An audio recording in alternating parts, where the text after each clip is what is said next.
Kalau Anda Pancasila, apa yang ada? Wong Anda menjual beli BUMN diperjualbelikan, rakyat mendeta, pajak dinaikkan, harga BBM dinaikkan. Kok saya Pancasila? Di mana keadilan sosial, penegakan hukum yang diskriminatif, ulama dipersekusi?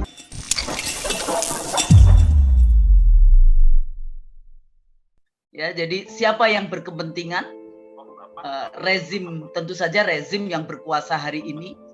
Partai apakah PDIP atau yang lain saya nggak tahu karena itu melalui DPR kayak gitu ya. Kemudian BPIP yang juga itu bentukan dari rezim. Terus kemudian presiden sendiri. Jadi ada 3 lembaga yang penting untuk dilihat. Dan agenda apa yang tersembunyi? Kenapa kembali lagi ke yang 1 Juni?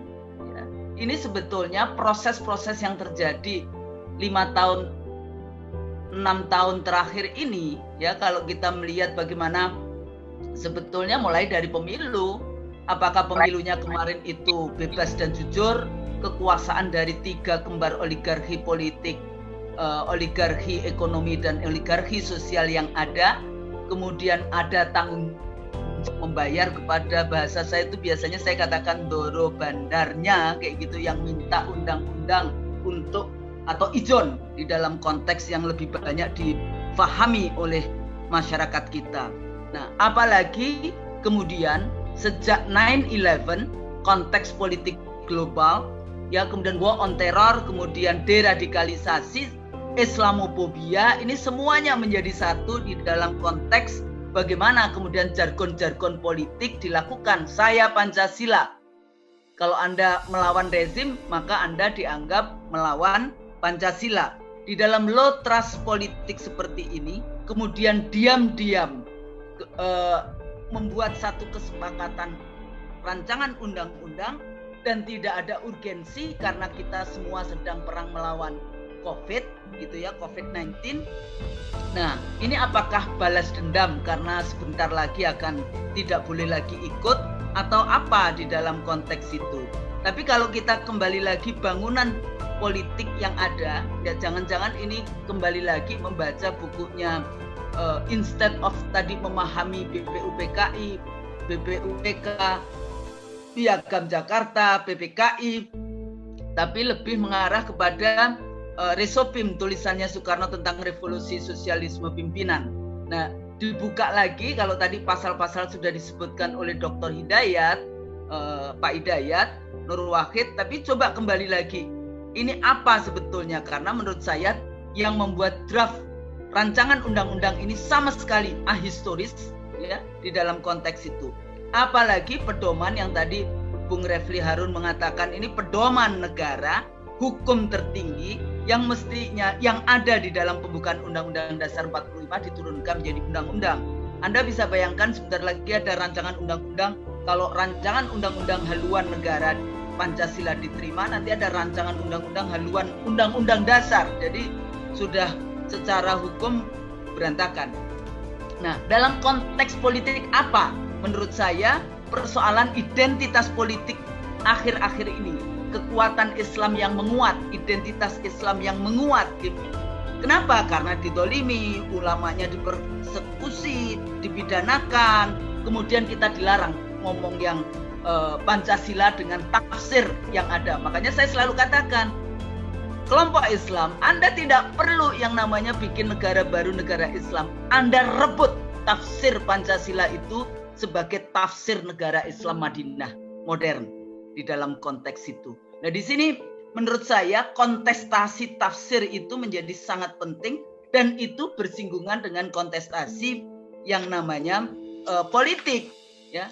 Kalau di dalam ilmu politik biasa saja yang namanya identitas agama, identitas budaya, etnik, identitas yang lain itu di dalam politik biasa. Ya, paling ada yang mengatakan, oh ya itu kalau primordial itu mundur, kata siapa? Anda cek aja Katolik, Yahudi, Katolik, Nasrani di model demokrasi ala Amerika sama saja. Yang kedua lagi menarik, komentar dari Sekjen PDIP misalnya berapa hari yang lalu, oke, mereka mau menerima TAP MPRS itu untuk dimasukkan menimbang, tapi kemudian Dilarang kita bicara khilafahisme.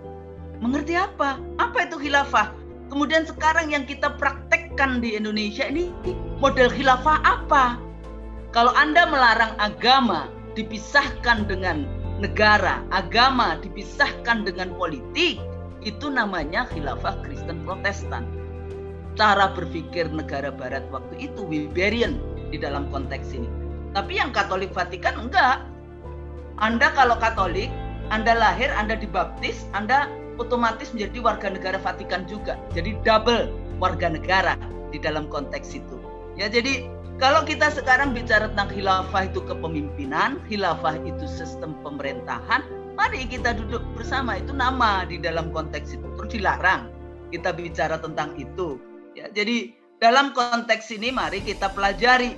Ya, kalau Rousseau yang tadi saya katakan, ahli Barat Katolik bicara tentang kontrak sosial, mengatakan pemerintahan yang terbaik untuk dilaksanakan adalah pemerintahan Madinah, mari kita ke sana. Nah, yang berikutnya lagi apa?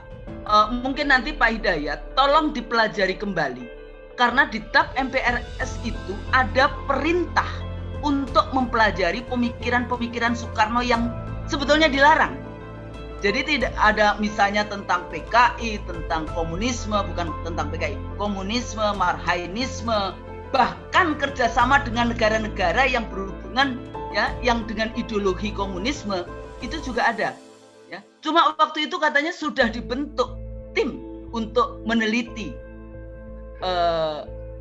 pemikiran-pemikiran Soekarno yang bertentangan itu, tapi nggak ada juga, nggak tahu nggak kemana. Ya, sama juga dengan konstitusi, perubahan amandemen konstitusi, kata waktu itu kita punya komisi konstitusi, tapi juga hilang. Nah, laporan-laporan itu yang harus dicari, apakah memang sudah dilakukan atau tidak, itu yang satu. Pasal-pasal kalau kita baca tadi, pasal 2, 3, 6, 14 sampai 21, pasal 22, pasal 8, pasal 7 terutama, Tuhan disubordinasi dengan kebudayaan. Ya, jadi dalam hal ini yang namanya pembuatnya ini ahistoris, tidak paham tadi PPPKI 22 Juni 18 Agustus dan sebagainya. Bahkan menurut saya ini penuh dengan propaganda. Ya, rakyat akan tidak menderita, akan bahagia. Garansinya apa? Kemudian siapa yang akan melaksanakan? Sanksinya apa? Sementara undang-undang dasar dan undang-undang yang lainnya tadi ya, undang-undang diperjualbelikan dan sebagainya itu sudah dilakukan. Pasal 22 presiden yang tadi berkuasa penuh, ini adalah alat ya, jangan sampai kemudian undang-undang ini menjadi alat untuk menghancurkan lawan politik ya. Sebetulnya itu jargon-jargon yang selama ini ada. Saya Pancasila. Kalau Anda tidak mendukung saya, maka Anda sudah dianggap melawan Pancasila. Dan itu menjadi hampir semua pendukungnya selalu begitu. Ya, mengikuti semua. Saya Pancasila, saya Bhinneka, saya apa. Sebetulnya itu jargon politik yang nggak penting. Dan salah lagi secara bahasa. Kalau Anda Pancasila, apa yang ada? Wong Anda menjual beli BUMN diperjualbelikan, rakyat menderita, pajak dinaikkan, harga BBM dinaikkan. Kok saya Pancasila? Di mana keadilan sosial, penegakan hukum yang diskriminatif, ulama dipersekusi. Jadi sebetulnya menurut saya jangan mau hanya ditunda. Ya, siapa sesungguhnya yang membuat? Saya ingin tahu siapa sesungguhnya yang drafting pasal-pasal itu. Apakah ini tes kepada umat Islam? Tapi menurut saya hari ini kalau masjid dikuasai, pesantren diawasi, ulama dipersekusi, ketuhanan yang Maha Esa pun diganti dengan Eka Sila. Tindakan apa lagi yang bisa kita lakukan? Satu kata, lawan. Anda harus rebut diskursus Pancasila itu. Anda harus rebut tafsir Pancasila itu sesuai dengan tadi bagaimana para tokoh Islam memperjuangkan ketuhanan yang Maha Esa dan Pancasila pada saat Piagam Jakarta maupun pada saat 18 Agustus 45. Saya pikir itu catatan saya, Mas Fitrah. Terima kasih. Mudah-mudahan ada gunanya. Kalau saya salah, saya mohon maaf. Nasrun minallah wa fathun qarib wa basyiril mu'minin. Wassalamualaikum warahmatullahi wabarakatuh.